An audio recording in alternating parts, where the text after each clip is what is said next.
बरसात की वो अंधेरी रात, खौफनाक कहानी। रात के 8 बजे थे। सुरेश ऑफिस में काम कर रहा था। बाहर तूफान के साथ भारी बारिश हो रही थी। सुरेश एक जमीन के प्रोजेक्ट पे काम कर रहा था। काम में व्यस्त होने के कारण उसको वक्त का पता ही नहीं था। जब उसका काम खत्म हुआ तब घड़ी में 9 बज चुके थे। बैटरी कम होने के कारण उसका मोबाइल भी थोड़ी देर में बंद हो गया। जब वो बाहर निकला था तो उसके होश उड़ गए।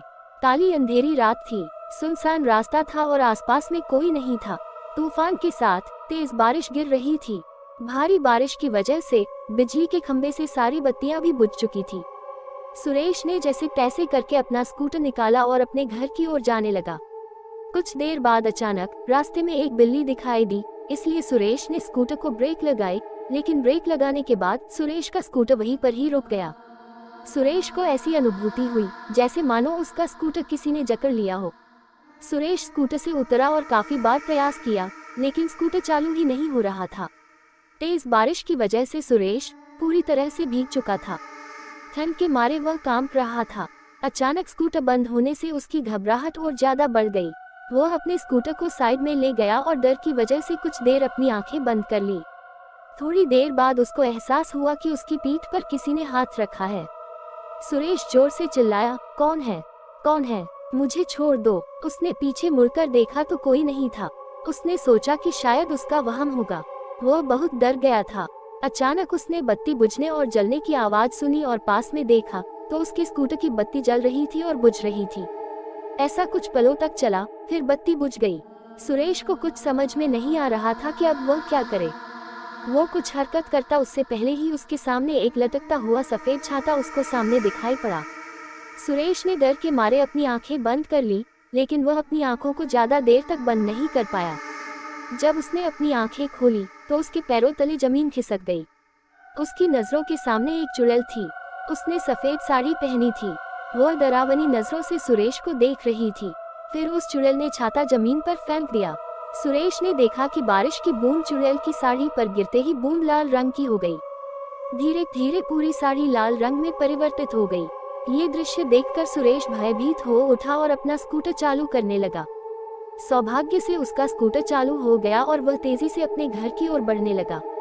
कुछ देर बाद वही चुड़ैल सुरेश के स्कूटर के सामने आ गई। सुरेश स्कूटर को नियंत्रित नहीं कर पाया और स्कूटर एक पेड़ पे जाके टकराया। पेड़ से टकराते ही तुरंत सुरेश की मौत हो गई। अगले दिन सुबह जब कुछ लोगों ने ये देखा तो पुलिस को बुलाया और लाश को सुरेश के घर वालों को दे दिया और पुलिस ने जांच पड़ताल करके ये बताया कि सुरेश की मौत अकस्मात से हुई। वह तेज रफ्तार से स्कूटर चला रहा होगा और नियंत्रण न रहने पर पेड़ से टकराकर उसकी मौत हुई। सुरेश की मौत के कुछ दिन बाद ऐसी ही तेज बारिश हुई जितनी उस रात को हुई थी। सुरेश के 2 खास दोस्त थे, रमेश और परेश। वो दोनों सुरेश के साथ ही काम करते थे। रात के 3 बजे थे।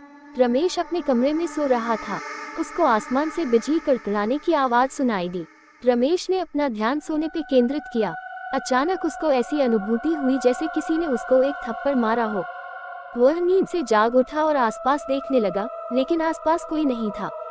फिर थोड़ी देर बाद कमरे की बत्ती जलने और बुझने लगी। ये देख रमेश बहुत घबरा गया और कंबल ओढ़कर सोने का प्रयास कर रहा था। उसने महसूस किया कि उसका कंबल कोई पीछे से खींच रहा है। वह जोर जोर से चिल्लाने लगा, मुझे छोड़ दो, मुझे जाने दो। उसके कुछ देर बाद सब कुछ शांत रहा। फिर अचानक खिड़की अपने आप खुल गई और उसमें से एक हाथ बाहर से अंदर आया, जिसकी हथेली पर खून ही खून था। उस हाथ ने कसकर रमेश का गला पकड़ा और उसको मौत के घाट उतारकर रस्सी की मदद से पंखे के नीचे लटका दिया। अगले दिन सुबह रमेश का दोस्त परेश जब उसको बुलाने आया तब उसने ये दृश्य देखा और तुरंत पुलिस को सूचना दी। पुलिस ने जांच पड़ताल करके इसको खुदकुशी का नाम दिया और कहा कि रमेश ने तनाव और किसी बात के दबाव में आके आत्महत्या की होगी। हम आगे इसकी और भी जांच करने की कोशिश करेंगे। अपने दोनों दोस्तों की मौत के बाद परेश बहुत ज्यादा तनाव में आ गया। उसको मन ही मन ये लगने लगा कि अब तीसरा नंबर उसका है। उसने ऑफिस जाना भी बंद कर दिया। कुछ दिनों उसने आपको अकेले में रखा, यहाँ तक कि वह अपने परिवार के लोगों से भी ज्यादा बात नहीं करता था। कुछ दिनों बाद उसको लगा कि अब खतरा टल चुका होगा, तब वह अपनी पत्नी के साथ दूसरे शहर घूमने चला गया। कुछ दिनों तक उसने अपनी पत्नी के साथ दूसरे शहर में सैर की।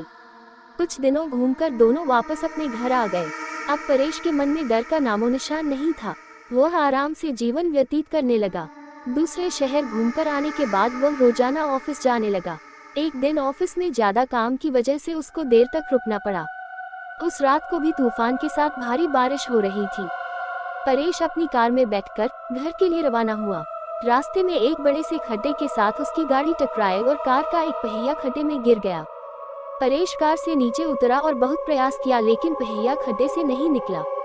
परेश कोशिश कर रहा था कि एक औरत वहां से गुजरी। उस औरत ने बड़े प्यार से रमेश को कहा, सुनिए, क्या मैं आपकी मदद करूं? रमेश ने कहा, नहीं, मुझसे ही नहीं हो रहा है तो आपसे थोड़ी होगा। फिर भी आपको लगता है तो आप एक बार प्रयास कीजिए। उस औरत ने कार को पीछे से सिर्फ थोड़ा सा धक्का मारा और कार का पहिया खड्डे से निकल गया। परेश ने उस औरत का धन्यवाद किया और उनको पूछा, आपको कहाँ जाना है? इतनी रात को आप अकेले कहाँ जाओगे? आप मुझे बताइए, मैं आपको जहाँ जाना है छोड़ देता हूँ। जी धन्यवाद आपका। यहाँ से थोड़ा आगे एक तालाब वाली गली आती है, वहाँ मुझे छोड़ दीजिएगा। तालाब के पास में ही मेरा घर है, औरत ने जवाब दिया। परेश ने उस औरत को अपनी कार में बिठाया और आगे बढ़ा। परेश को थोड़ा डर जरूर लग रहा था, लेकिन उसने गाड़ी चलाने पे ध्यान केंद्रित किया। थोड़ी देर बाद पीछे से आवाज आई, बस यहाँ पे रोक दीजिए, मेरा घर पास में ही है। परेश ने कार रोक दी और उनको उतरने को कहा। अचानक उसने पीछे से डरावनी आवाज सुनी, परेश, अब तू गया, तेरा अंत अब नजदीक है, मैं तुझे नहीं छोड़ूंगी। परेश ने पीछे मुड़कर देखा तो उसके होश उड़ गए। वो औरत एक खौफनाक चुड़ैल में परिवर्तित हो गई थी। उस चुड़ैल ने जोर से परेश को धक्का दिया और उसको कार से नीचे गिरा दिया। फिर परेश को घसीटकर तालाब की ओर ले जाने लगी। परेश बहुत चीखा और चिल्लाया, लेकिन चुड़ैल ने उसकी एक नहीं सुनी। परेश ने चुड़ैल से कहा, कृपया मुझे छोड़ दो, मुझे जाने दो, मैंने आपका क्या बिगाड़ा है? परेश, तू आज मेरे हाथों से ही मरेगा। तुम्हारे दोनों दोस्तों को तो मैं मौत की घाट उतार चुकी हूँ, अब तुम्हारी बारी है। याद करो बरसात की वो अंधेरी रात, जिस रात को तुम लोगों ने मेरी हत्या करके मुझे तालाब में फेंक दिया था।